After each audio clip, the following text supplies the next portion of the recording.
designation American Motors has been used by more than one company, but I'm a fan of the one that used the name from 1954 to 1988. Although the brand name was used for less than 35 years, the company's history easily covers a century. AMC was formed in 1954 with the merger of Nash, Kelvinator, and Hudson, two of America's most successful independent brands, creating the biggest merger of its kind to date. Nash origins date to the Thomas B. Jeffries Rambler Bicycle Company, building automobile prototypes as early as 1887, with Rambler car production starting in 1902. Hudson, on the other hand, was created in 1909 as an investment by a group of businessmen, and the name was taken from the biggest investor. Both companies were successful early on. In 1913, the Jeffries Company started producing the Jeffries Quad, a 1.5-ton four-wheel drive commercial truck that would see extensive military use over the next 15 years. And after the death of Thomas Jeffries, the cars would be renamed as Jeffries in his honor, starting in 1915, dropping the Rambler name. But the following year, Charles Nash would leave GM and Buick to take over the Jeffries Company, and starting in 1917, the cars would be badged as Nash's. In 1919, Hudson would introduce the Essex brand to produce smaller, more economical cars, and the cars proved to be durable, sporty, and affordable. In 1925, Nash did something similar with the Ajax brand, but in 1926 not only rebranded the cars as Nash's, but offered a free Nash conversion kit for the existing Ajax models, making Ajax-branded cars extremely rare. Also, in 1919, Nash would create the short-lived luxury brand Lafayette, named for the French aristocrat,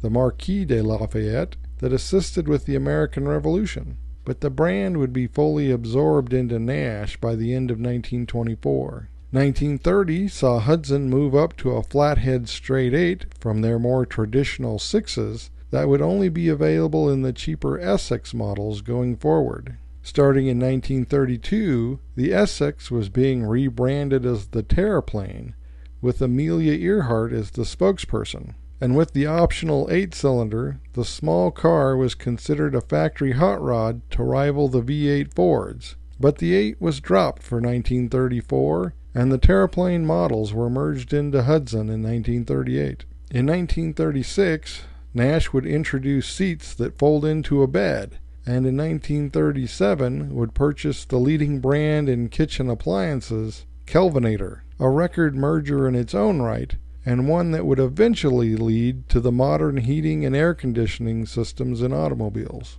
In 1941, Nash would become the first American company to mass-produce automobiles with unitized construction, with the lightweight 600 model, which was said to be capable of 30 miles to the gallon. And in 1942, Hudson would introduce the Drive Master system that allowed the transmission to function as a manual, a semi-automatic, or a fully automatic. And once overdrive was added to the system, it would be called the Supermatic. 1948 saw the introduction of the Hudson step-down models, a unibody with a lower floor pan fitting between the frame rails to increase passenger safety. In 1949, Nash introduced the Airflight design that was an attempt at a radical leap forward in aerodynamics using wind tunnel testing. And in 1950, Nash would introduce the Rambler as a smaller but upmarket alternative to Ford and Chevrolet, a car that is often considered the first modern American compact, and a car that earned a bit of a reputation as an affordable hot rod, all while averaging 25 miles to the gallon. The new high-torque 308 cubic inch straight 6 of Hudson's Hornet would help them become a dominant force in NASCAR from 1951 to 1954. But it was Nash that would have a real sports car starting in 1951. The Nash Healey was designed and built by Healey in England using a Nash drivetrain and a Pininfarina body. It didn't sell very well, but it did do pretty well at Le Mans. 1954 would see the introduction of the Metropolitan, a subcompact car designed by Nash and built in England by Austin. Over its 8-year run, it would be sold as a Nash, a Hudson, and an Austin, as well under the independent Metropolitan brand name alongside Rambler. Naturally, using an Austin 1200cc four-cylinder engine, it was the most economical American car at the time.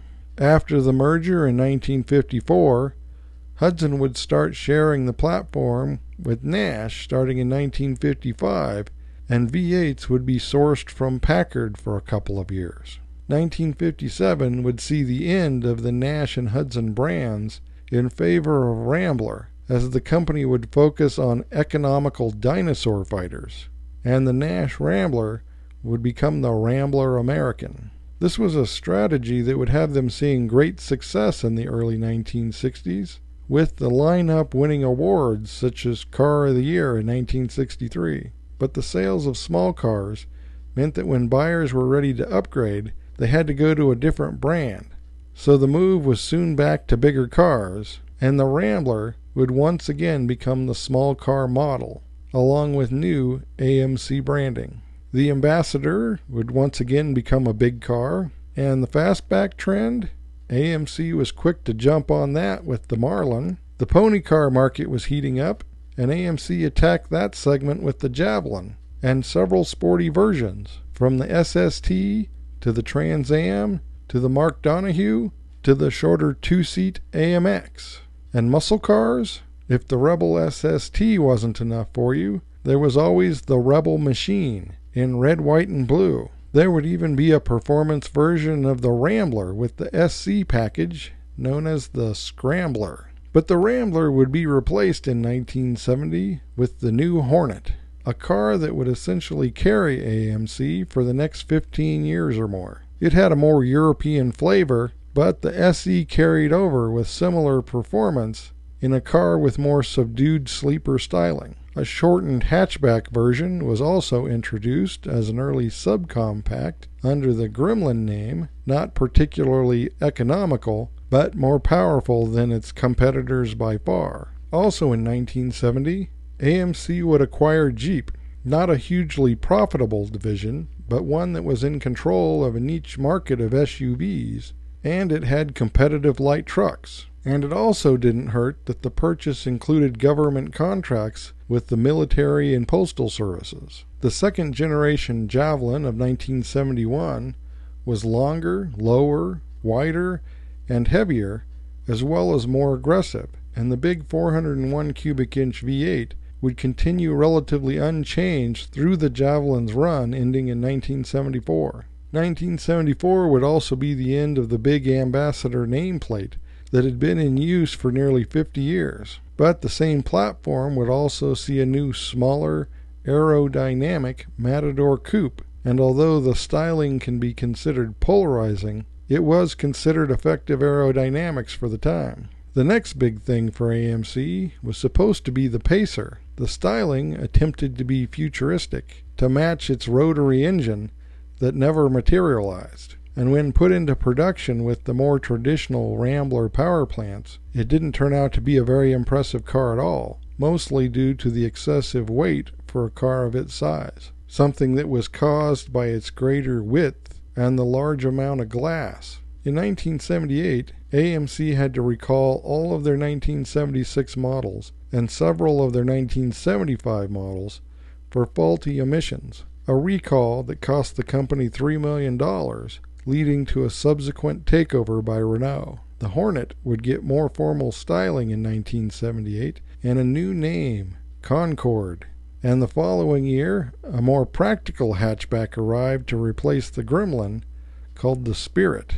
And there was even an AMX package offered that included such performance options as stickers with flames, but then it was the age of paint-on performance. Starting in 1980, these cars were offered with all-wheel drive and sold as the Eagle and Eagle SX4 for the hatchback version. These cars are considered by some to be the first crossover SUV, but it really was just a car with higher ground clearance and all-wheel drive. Building on its success of all-wheel drive, Jeep introduced the XJ Cherokee in 1984, a design that was supposed to replace the large Cherokee, Wagoneer, and pickup that had been around for 20 years. And although there was a Comanche pickup version, what it became was the epitome of what a small SUV should be. And the first new real Jeep in decades arrived in 1987 with the new YJ Wrangler, unless of course you count the extended wheelbase versions of the CJ5,